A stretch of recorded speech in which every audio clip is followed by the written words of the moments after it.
কেউ যদি 3 বার সূরা ইখলাস তেলাওয়াত করেন, আল্লাহ রাব্বুল আলামিন তাকে কোরআনে কারীম শুরু থেকে শেষ পর্যন্ত পড়ে শেষ করলে, খতম করলে যে পরিমাণ সওয়াব হয় সেই পরিমাণ সওয়াব দান করবেন।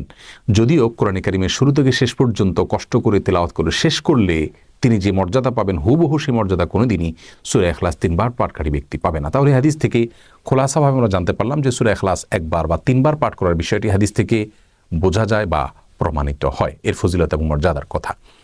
এর বাইরে সূরা ইখলাস 10 বার, 50 বার, 100 বার, 200 বার কিংবা 1000 বার তেলাওয়াতের কোনো ফজিলতের কথা রাসূল আকরাম সাল্লাল্লাহু আলাইহি ওয়াসাল্লাম থেকে বর্ণিত হয়েছে কিনা আমরা সে বিষয়টি জানার চেষ্টা করি।